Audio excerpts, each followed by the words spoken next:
Сәлеметсіздер ме? Бүгінгі сабақтың тақырыбы ауа райы қалай қалыптасады.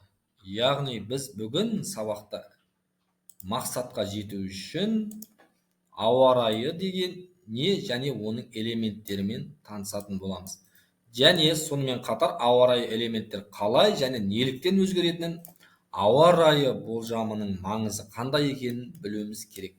Бүгін біз осы сұрақтар мақсат арқылы сабағымызды талдайтын боламыз. Сұрақ: ауа ылғалдылығы дегеніміз не?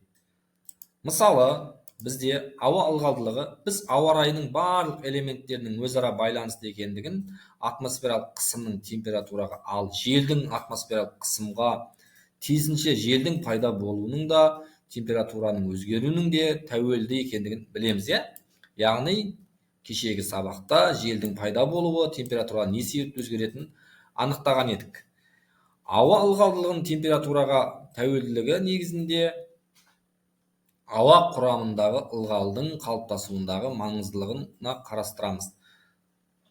Мысалы, тропосферадағы ауа құрамында су буы үнемі кездесіп тұрады. Белгілі бір температурамен қысымда жер бетінің бір нүктесіне түсетін белгілі көлемдегі ауаның ішіндегі су буы бар. Су буы дегеніміз, мысалы, біз жаздың кезінде сыртқа шықсақ, өсімдіктердің үстінде осылай буланып шық түсіп тұрады. Ал жел пайда болса, бұның барлығын кептіріп, бізде шық пайда болмай қалады. Соның барлығын біз жаңағы ауаның су буының әсерінен шық пайда болады. Азанғы уақытта өсімдіктердің барлығы су болып көрсетіліп тұратын. Содан егер жел болса, бұл жаңағы буды алып кетеді өзімен. Енді қараңыздар, мына суретте ауаның салыстырмалы ылғалдылығы.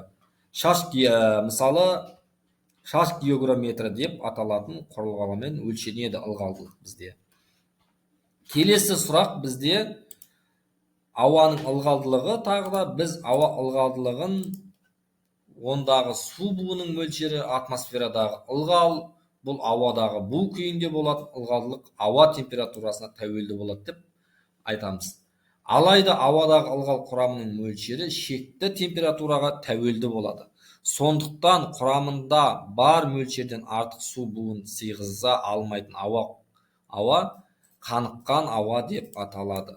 Булану әртүрлі, мысалы, суреттерде көріп тұрмыз, булану әртүрлі болады. Енді шөлде ауа құрғақ дегенімен су буының құрамы болуы мүмкін, мөлшерден аз болуы мүмкін.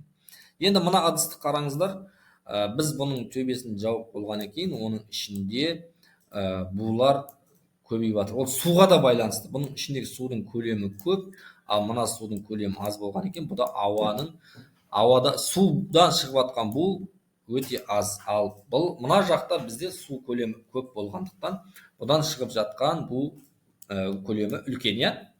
Келесі бізде атмосфералық жауын-шашынға келіп тоқталамыз.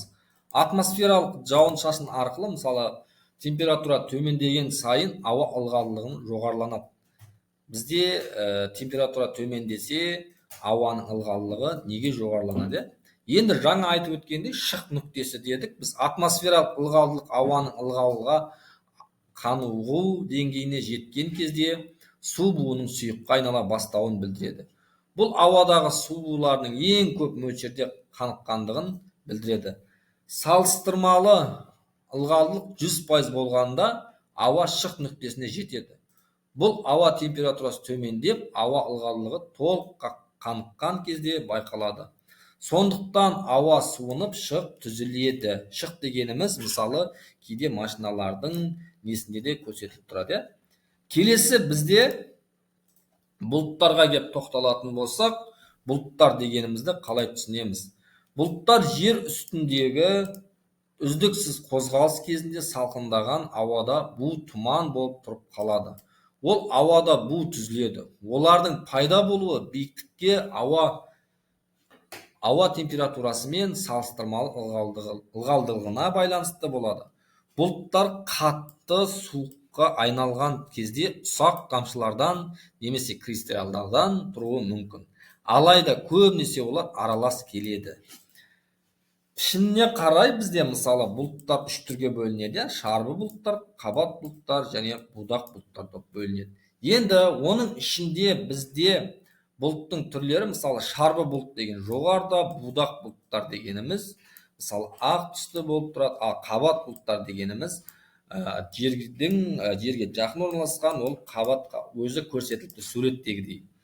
Келесі бізде енді тоқталатын болсақ бұлттардың түрлеріне, шарбы бұлт дегеніміз жоғары қабат бұлттары 6000 метрден жоғары жартылай мөлдір және ұсақ мұз кристалдарынан тұратын, олардан жауын-шашын түспейді. Ал қабат дегеніміз орта 2000-6000 метрге дейін болатынды айтамыз, иә. Олар 2 метрден төмен қабаттардың бұлттары. Негізінен жауын-шашын солардан түседі. Әдетте ұзақ жауын-шашын болып келеді. Будақ бұл төменгі қабат пайда болады, аса үлкен көлемге жетуі мүмкін. Көбінесе мұнара түрінде болады және төмен жағы тамшылардан, ал жоғары жағы кристалдардан тұрады. Нөсер жауын бұршақ пен найзағай соған байланысты болып келеді. Яғни бізде будақ бұлттарға байланысты болып келеді. Келесі бізде қорытынды сұрақ. Бүгінгі сабақта біз ауаның ылғалдылығын талдаймыз. Жаңа айтып өткендей, атмосфералық жауын-шашын қалай пайда болады және бұлттардың түрлерін анықтайтын боламыз бүгінгі сабақта.